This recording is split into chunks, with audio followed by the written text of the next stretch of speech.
If you or a loved one have concerns about memory loss or other unexplained changes in behavior, getting an expert opinion from your doctor is a really important first step to understand what your next steps are. Joining us today with some questions that you can actually ask your doctor is Jim Herlihy with the Colorado Alzheimer's Association.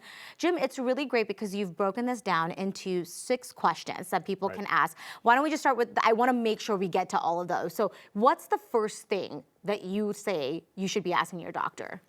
Well, first of all, it's important to know that after age 65, Medicare provides for a free annual health exam, and you should be prompting your doctor to do a cognitive test. Right. So once you get that far, then you can start asking some other questions, like, do I have any other medical conditions that might contribute to possible cognitive decline? Okay, perfect. So basically talking about your overall health and how it's all interconnected is what we were talking about. Right. Yeah. Yeah, because one thing can trigger another. It can either be a sign of an issue or it can be a precursor of an issue. What's the second thing that you would want people to ask? Am I taking any medications that might be posing problems? Because side effects of medications can mimic some of the symptoms of dementia. Really? Okay, so that's a really important point. Exactly. That maybe people are always like making that connection between the two. Once you ask that, what else would you want people to focus on? Are there any tests that can be done that can rule out Alzheimer's or dementia as the problem? Okay. And so, like, as we said, if you're taking a medication that creates those symptoms, you don't want to jump to the conclusion that automatically this person has begun progressing with cognitive decline. You want to find out, is there something else going on, maybe a medication that I'm taking that is causing me to have some of these memory issues, perhaps? How much of this is people advocating for themselves and asking for these kind of testing and the screening? It's a huge part of it.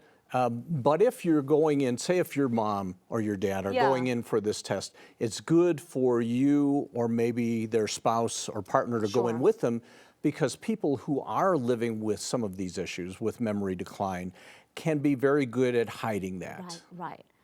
They can perform because nobody wants to be told you've got a life-threatening issue. It's a hard diagnosis. What is that fourth question that you like to bring up?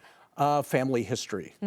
That can be an indicator. It's not a guarantee. Sure. So, I mean, if you've had an issue in your family with this, it could be related to heart disease, diabetes, or something else. But if it's there, it's one more check that should prompt the doctor to be looking into that. Got it. And what are the last 2 questions you suggest people should be asking? Are there any symptoms that you should be concerned about? Whether it's memory loss, if it's changes in personality, there's a list of 10 signs that the doctor can be looking for the onset of dementia.